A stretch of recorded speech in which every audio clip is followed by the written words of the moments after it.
Okay. My opponent's main claim is that nitric oxide is the best supplement for you. This is a pretty ambiguous term in that it kind of applies to an entire population of things. It's a pretty hard point to make. Although it's undeniable that the positive effects that nitric oxide can have on the gym and daily life and the bedroom, as he so beautifully pointed out, his argument was flawed in a few ways. He had an insufficient presentation of contrasting examples to prove his claim. Two, he was flawed in the reasoning and the advocacy behind the main claim, and he had some incredible and limited bias sources. His first supporting point was that nitric oxide benefits you for working out.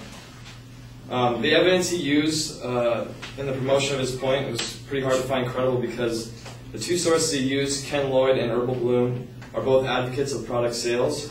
The Ken Lloyd article, when you first look at it, it looks like it's a pretty good article until the last portion of it when he's actually advocating a thing called fighter fuel, which is a product with nitric oxide in it, kind of deeming the knowledge a little, not necessarily incredible, but a little biased and subjective. Herbal Bloom is a distributor of holistic things and an advocate of holistic medicines, and also subjective in that point. The second supporting point he used is that nitric oxide has good health benefits, besides being kind of redundant. It does have health benefits, but Dr. Johnny Benjamin, who is MMAJunkie.com's medical columnist and consultant, he's also a noted combat sports specialist and a member of the Association of Boxing Commission's MMA Medical Subcommittee, said that nitric oxide, when released in the bloodstream, acts as a vasodilator that lowers blood pressure and produces a muscle pump during workouts. The supplement manufacturers contend that this increased blood flow to muscles during exertion increases the supply of oxygen and nutrients to the muscle while simultaneously washing away waste products and lactic acid, which is what he was advocating. But nitric oxide may also cause significant changes in your electrolytes, increasing potassium and chloride and lowering sodium. A change in electrolytes, especially potassium, is a common cause of serious, potentially deadly, irregular heart rhythms, arrhythmia. Strange but true factoid, what he said is, high-dose potassium is a key ingredient in capital punishment by lethal injection. He also added that another common thing that nitric oxide actually boosts is your potential of getting HCM, which is hypertrophic cardiomyopathy. It kills on average 75 elite athletes per year. It's associated with the thickening of heart muscle, most commonly at the septum between the ventricles below the aortic valve. This leads to stiffening of the walls of the heart and of normal aortic and mitral valve function, both of which may impede normal blood flow to the heart.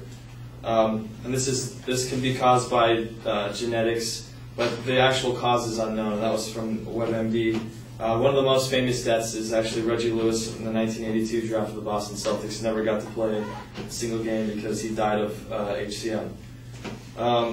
Third supporting claim was that nitric oxide is safer than steroids. Well, there's quite a bit wrong with this statement. Because it's better for you than steroids does not necessarily justify the statement that nitric oxide is the best supplement. He uses limited comparisons and a limited scope of evidence, which kind of decapitates his credibility. He doesn't mention caffeine, vitamin B12, protein, creatine, any other kind of supplement except for steroids, which is, as we all know, a radical. According to the GSSI, which is the Gatorade Sports Science Institute, consuming a small amount of protein, 10 to 20 grams, promotes muscle protein synthesis compared to CHO alone and may enhance the body's response to long-term training. They were basically advocates of the use of protein. Not one study done by the GSSI, which is what I said before, advocated nitric oxide from the articles that I read. And that was from Martin J. Gabala, who is a PhD in the Department of Kinesiology at McMaster University. most of them preferred weight gain powders, proteins, and mixtures of vitamins and minerals to get the energy. And for muscle, some suggested creatine, though I didn't research the safeness of that. In conclusion, through the insufficient presentation of contrasting examples, other than steroids and nitric oxide, flawed reasoning in the advocacy of his main claim that nitric oxide is the best supplement for you, and incredible and limited bias sources, which in the end were merely supplement distributors, my opponent has ineffectively made his case. Thank you.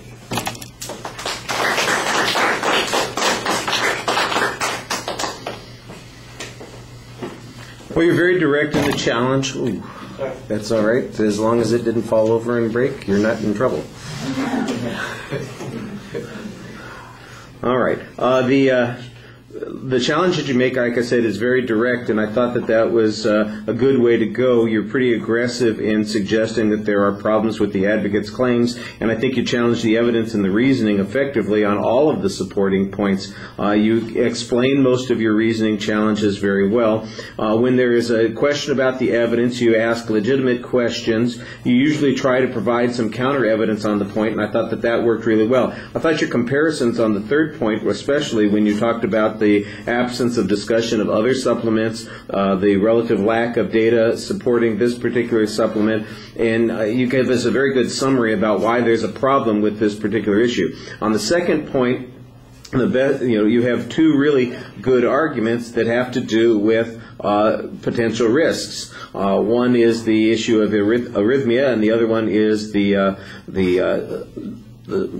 strengthening of the septum in the heart muscle. Yeah, I forget what the name of that is, but both of them are counterclaims, and you do kind of use the argument that there's an absence of any particular claim on this point for health benefits, and you've got these two specific points that say that there are in fact substantial dangers here. I thought that that was pretty solid.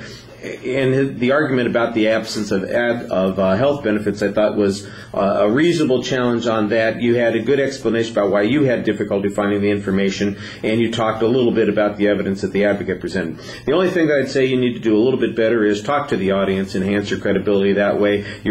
I know you've got a lot of stuff that you're trying to read, and nobody expects you to memorize that, but your attention does seem to be down on the podium a little bit. All right, thank you.